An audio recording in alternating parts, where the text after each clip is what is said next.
All right, it's your boy Spankdog, aka Puffinstein, at YouTube. Like, comment, share, subscribe, and you already know.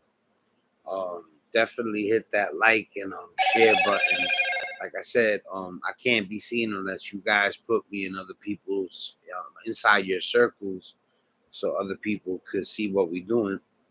So, but I never really gave you guys an intro to who I am. You know, 100%, but also like the filtered version. You know what I'm saying? I'm from Bedford-Stuyvesant, Brooklyn. I'm from Ralph Avenue between Putnam and Jefferson. Um, we lived at 98 Ralph Ave. I lived there for the first 8 years of my life. I didn't leave Bed-Stuy till I was 8 years old, and then I moved to Ridgewood, Queens. Um, what I was gonna say, I don't know if I said I'm Puerto Rican. Um, my pops was a big deal over there, you know, not even being on some like being on some I'm special or he was special type stuff. But the fact of the matter is my pops, you know, he was just on some stuff you don't see too many people on.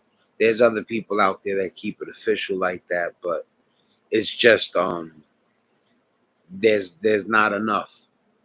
You know what I'm saying? And how I was gonna say my brothers like that. Like we take big pride in being good dudes or whatever. And there's dudes out there that are savage. You know what I'm saying? I don't got no problem with them until it's something like like violation. They even know.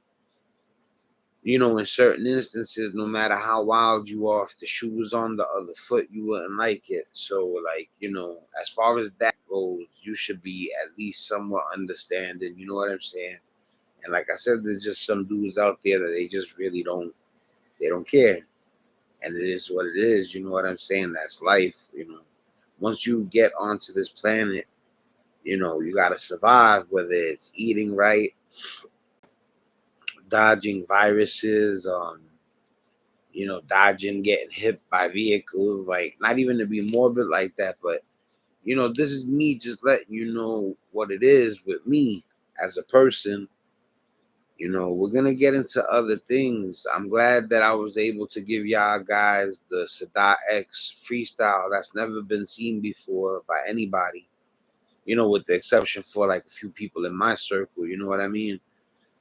But not only did I get you guys a glimpse of how nice Sadat X is off the top of the head, that's an exclusive. I'm the only person on the planet with that. And you know,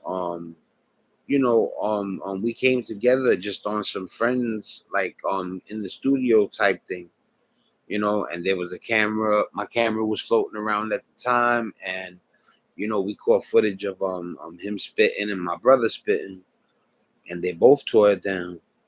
To go off the top of the head like that for Sadat X, that's ill. And you know, even if it was written, it's ill, but more so if it was off the top of the head. And my bro's verse was crazy, and I was it was so dope when he gave my brother some love as far as how good my brother is with rap. You know, we've been doing this a long time. Me and him are both nice, and I've gotten people telling me like, why you never been signed and stuff like that, and I'm like, I don't know. Partially my fault, partially their fault. I've pushed. If I pushed hard enough, I don't know. I don't think so. I think it has to do with me being a little lazy. You know what I'm saying? But also, like, look at what's going on with P Diddy and all them in the industry. You know what I'm saying? Like, you can tell, sucker stuff goes on. Lame stuff goes on where, like, it don't matter how good you are. You're not getting in there. You know what I'm saying? They saying like Cat Williams was literally saying like in certain places, if you don't do some funny style stuff or you ain't with the weird stuff, then they're not gonna let you rock. And that's it, period. He said he had the courage to say no, and it looked like they needed the talent to the point where they were like, all right, he gets to say no and we still gonna use him. But he was literally saying that that he was saying that virgin hole. I don't know if they you're allowed to say that or not, but they were saying it a million times, so I'm figuring there ain't nothing wrong with it. But like really, like you got in order to get a rap deal, a rap contract, a acting gig, you know, you got to give up the buns for the funds. You got to give up the buns for some air ones. I ain't even gonna get started. Like, matter of fact, I am gonna get started. I'm here just to like let y'all know, like it's different. You know what I'm saying? Like I know niggas out here that was doing, you know, um not heterosexual stuff to get bread. You know, I wouldn't even blow them up like that. You know what I'm saying? If it's to the point where people are so poverty stricken that they're resorting to that to get bread, that's not something you even like you joke about. You know what I'm saying? I mean, it's still like it's not cool in my opinion. And I think it's somewhat devilish. I tell you, the hiding, the being in the closet, it creates deviance. It's not the fact that that's how you are, it's the fact that you try to hide it. And in your attempt to try to hide it, you'll do beyond sucker stuff. You'll do evil stuff. Like they saying that allegedly P. Diddy killed Kim Porter. And they're saying allegedly he did a lot of stuff. He was around a lot of people that ended up gone at an early age. Like I said, I just don't want to throw dirt on his name because I know people that are. First of all, look, let me tell you something. My man Al, um, um, um, no, matter of fact, my man Preem, he asked me the other day. He said something about loyalty, about like how important is loyalty to you. When I answered the question, I was saying to a certain degree, so it almost came off like me saying like loyalty ain't that deep. It's beyond deep. It's one of the big things, of course. It's super major. But what I'm saying is if you taking me to the pits of hell for wreck, for your enjoyment, you know, and you telling me you love me, but you ain't even discuss with me if I'm. It's different if they if I got a homie and they do some messed up stuff to his family member, and he's like, "You coming?" I'm like, "Yeah," you know. But I'm not jumping off the roof because you in your feelings or because we're not slaying people over feelings. You know what I'm saying? We slaying people because your sister got slapped. You know what I'm saying? And even then, like, you got to be careful too. You could end up, like certain people be like, it don't matter if they cross that line, it's gonna turn violent. And I'm not mad if it's like self defense, especially like when a person's sister gets violated, like to certain people just because they weren't there, he still violated them. He is, it's assault. It's just the man. Just because I'm not present when my sister gets assaulted, don't mean I don't feel like I was assaulted. And if I got a loved one, whether it's my brother or my brother from another mother that doesn't have his blood coursing through his veins, the same blood, but he's still my brother, and he tells me somebody crossed a certain line with him, we rolling out. That's loyalty, you know. But I ain't throwing my life away for no good reason for somebody. When you see all this stuff where when you see all this stuff where people are like doing crazy stuff, yo guys, man, cut it out. I'm not trying to even upset nobody because the people that I'm talking to are like what they consider the worst of the worst. I don't consider them that, but don't be running up in no convenience store to get $60 and executing people. Like, what you doing? You know what I'm saying? Like, and I don't. That's this love talking. I don't gotta be up here on YouTube saying stuff like that and putting a target on my back because there might be some dude out there that's ignorant and he's like, he don't like what I'm saying. Like, how you don't like what I'm saying? The type of stuff I'm saying is making sure that your family don't get hurt in the street. You know what I'm saying? Like, the stuff I'm preaching is the type of stuff is like I'm not, like to the guy that might be on some, hurt people and it is what it is type stuff.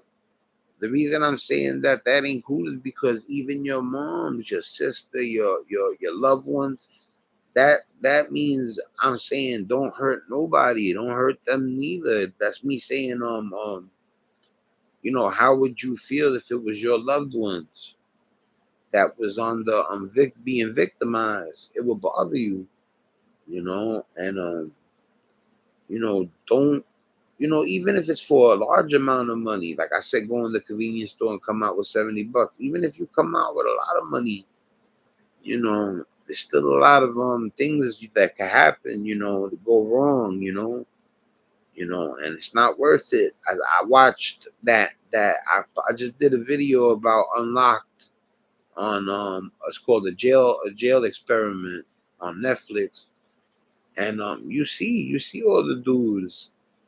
I seen one dude, one of the kids got capital murder. The other one, he's fighting for life, and you can see they got love in them.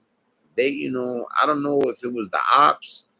I don't know if it was it's still allegedly. They fighting the case. I ain't throwing no dirt on their name. This is all allegedly. But I'm saying like they look like the kind of people that wouldn't even get down like that. And in the show, they say stuff that you could tell that they got love in them. But I know if the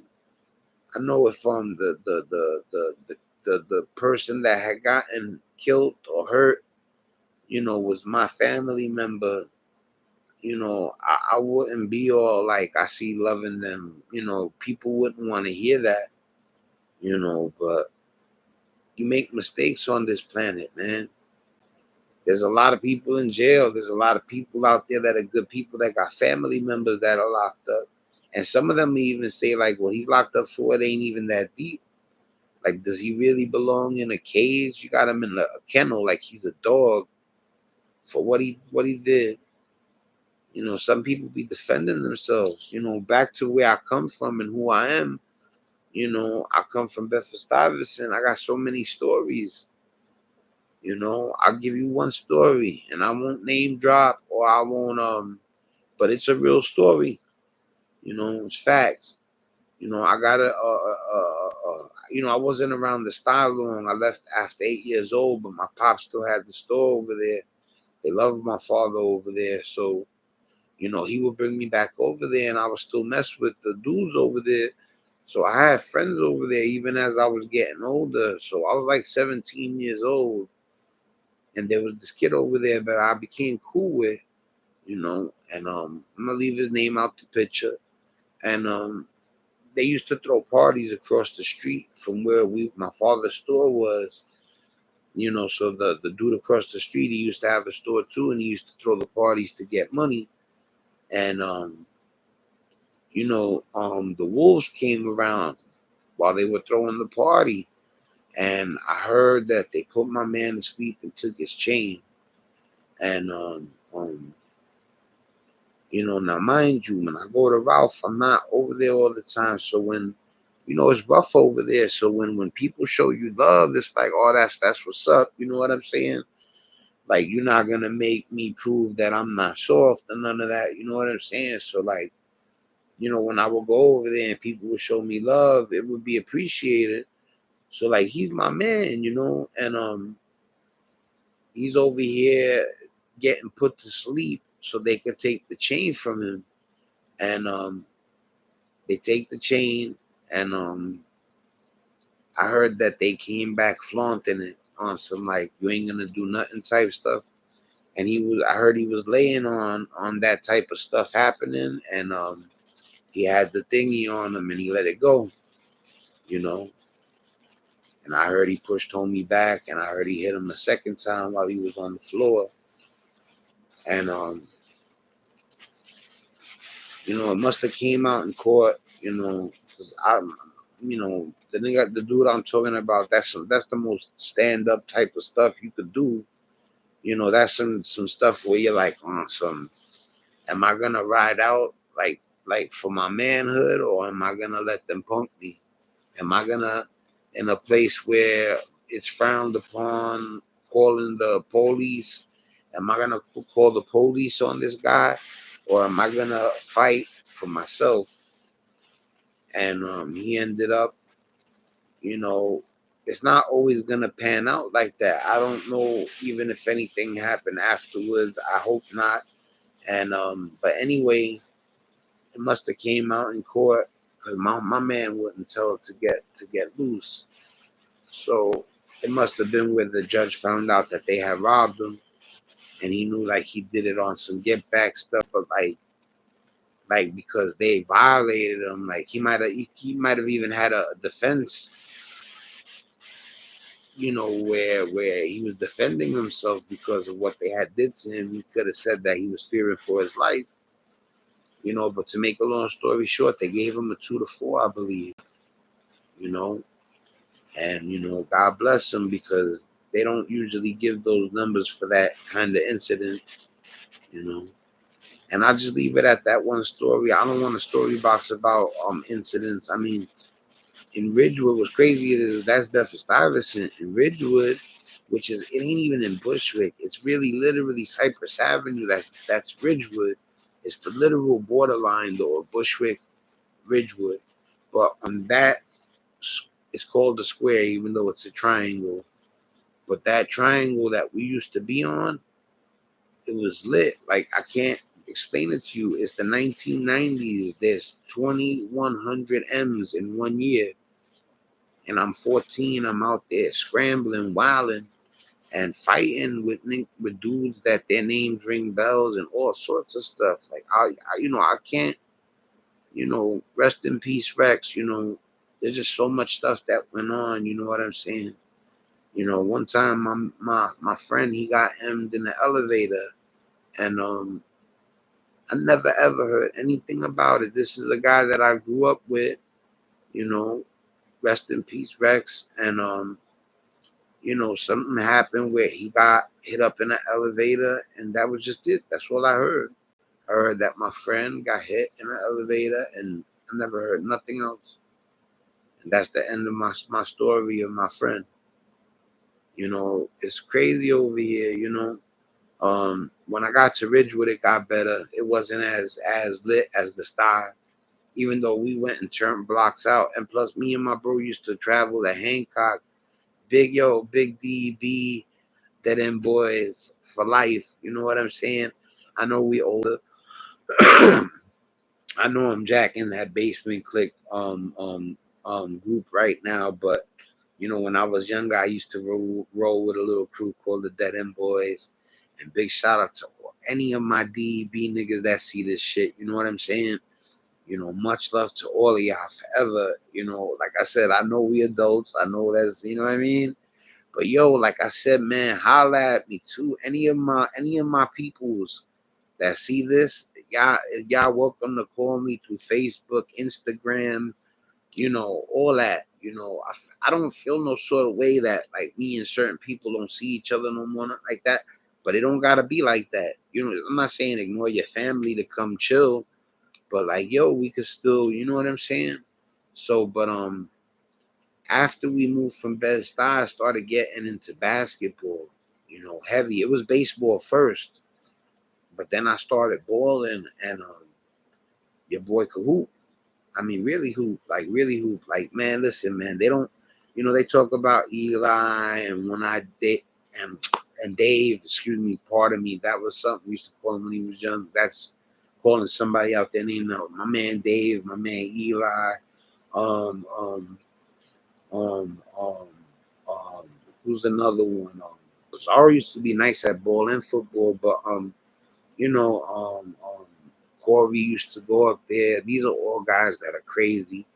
Um, but it, but dudes know who was firing from the top of the key, and who was throwing the alley oops, the backdoor floaters, and I used to get up too. I used to be able to grab rims, so on a fast break, I would be able to clap with two hands, even though I'm only 5'9".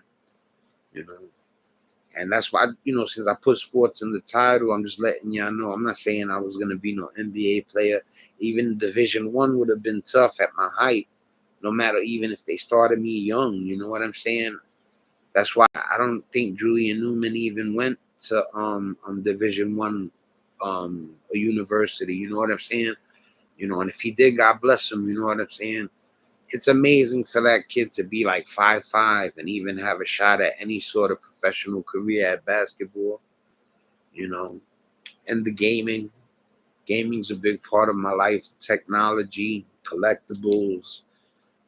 That's why too, involved in this music stuff is also gonna be a collectible aspect, and also there's a dispensary aspect to it too. But I don't want to get too lit like that. I gotta wait in the future to see if I can make that happen, and it would have to be a separate thing, like a separate place, maybe on the same block or whatever. But we're not. We I don't want to, and we're doing news. We're talking about anything and everything. So the gaming, the fashion. We're talking about how Polo and Tommy Hilfiger and Benetton and Aeropostale and Perry Ellis and Liz Claiborne and all that stuff used to run stuff back in the days. And then there was a surge of like Echo and Sean John and Rockaware. There was a stretch where the streetwear was the fly stuff. And then the real super high end name brands took over. Like when people used to wear the other stuff, it was expensive, but it wasn't Gucci prices. You know what I'm saying? Dude is literally out there paying $300 for a T-shirt right now. You know what I'm saying? But your boy, like I said, if I get a good little sale on something, Gucci don't even go on sale. But or if I was making a certain salary, then it would be okay. But at the moment, like I use my eye to get fly. You know what I'm saying? And I still wear decent name brands, but you ain't gonna see me Burberry head to toe, and Christian Dior head to toe, and Prada, Fendi, Louis, or all that stuff. I can't. I got a severely autistic son. That's another part of my life. I take care of my mother. That's another part of my life. Just so y'all know, you know what I'm saying. And that's it, bro. Um, I already at 47, I already lost a lot of people. Rest in peace, Rich. Rest in peace, little Jonathan. Rest in peace, Nene. Rest in peace to all the fellas. It has to do with the title because me giving you a rundown of of who I am is letting you know that I've lost a lot of soldiers, and not only to the streets. Ugh.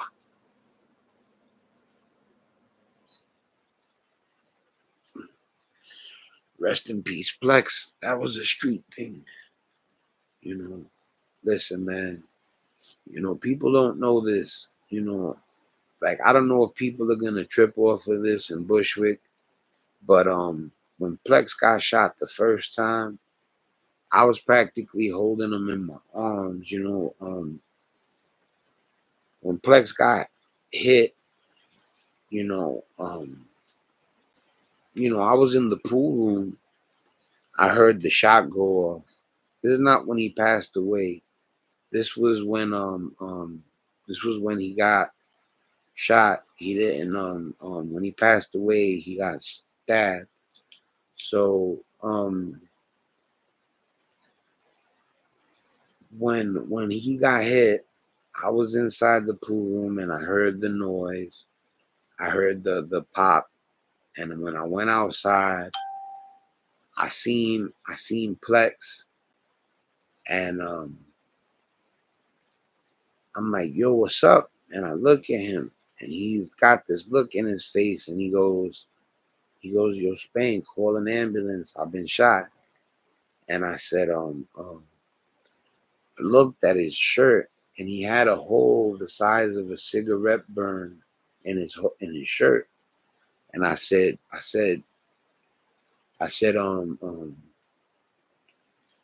"You good?" I said, "You only got a little hole in your shirt." I said, "You're not bleeding or nothing." I said, "It looks just like like you burnt a hole in your shirt with a cigarette cherry or whatever." And he got real angry.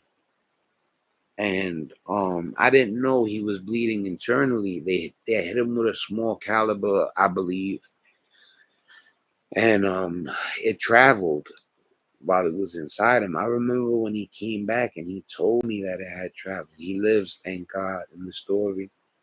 So when I tell him that it's not nothing to worry about, he gets real angry. He goes, "Yo, like, what you don't understand? Go call a effing ambulance." So like I'm like, something had to happen. So I run off and I go to the corner of Madison and Cypress, and I'm like, 911. There's been a person who got hit. Come to Madison and Cypress. So I think they drove him instead. They didn't want to wait for the ambulance. So instead of the ambulance, they drive him, I believe, and he makes it, you know. But like I had my hands on him, like checking his shirt to see like there was no blood. He almost died and there was no blood, you know. And I loved Plex. That was my guy. Big shout out to his cousin Bobby if he's watching this. Big shout out to any of the Hard Street dudes that I know tight like that. Much love. Much love to the old the TMP dudes. Big shout out to Heck, and any of the other ones, that know me. I'm not gonna go through running down the whole list, but I say shout out to them because I got love for some of them, and he was one of them, Plex. So yeah, you know what I'm saying. Corey was another person that I loved from their team that passed away. You know, but I loved Corey too. I remember sometime this is a real story of me and Corey. Me and Corey were cooler than people knew. I don't know if people knew how tight I was with Plex and Corey. You know, you know, um, there's another story, but I ain't even gonna say that one because it's a little explicit, and just to show restraint, I'm not gonna be all about getting views, But I'll just put it like this: I ended up burning a little something that day that I shouldn't have. So, but anyway, yeah, man, that back in the '90s, it was crazy, bro.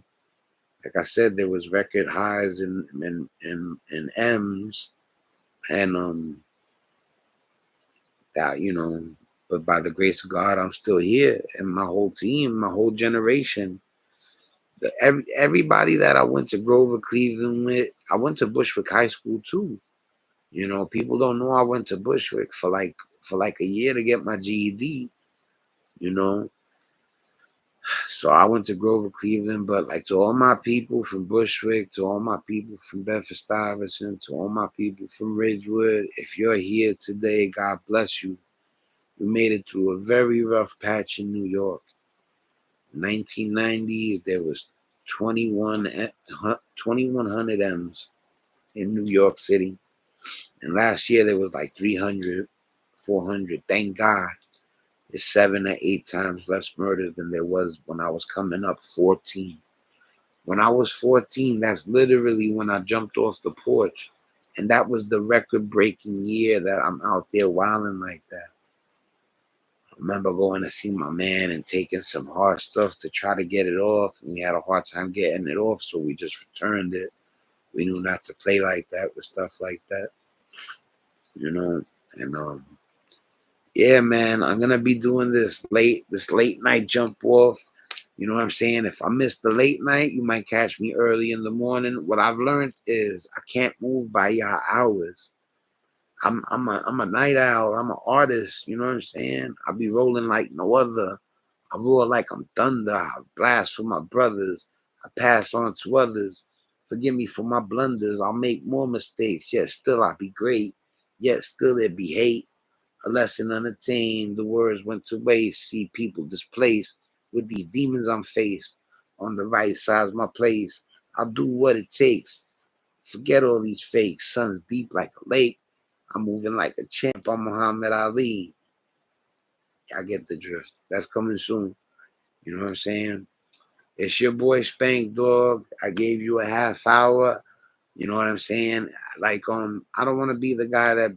I mean, there's nothing wrong with being on for hours and stuff, but I want to have something for you, present it, and then end it. If there's a reason eventually where I gotta run it for an hour, 2 hours, 3 hours, so be it. But remember too, I'm on a time. I'm restricted a little bit because my son got severe autism. So once he wakes up, he'll start running through the house and he'll be like making a lot of noise and he's rambunctious. He's beautiful though. He's good. He's a great kid. But like I said, he it's hard to do a live while he's active. Put it like that.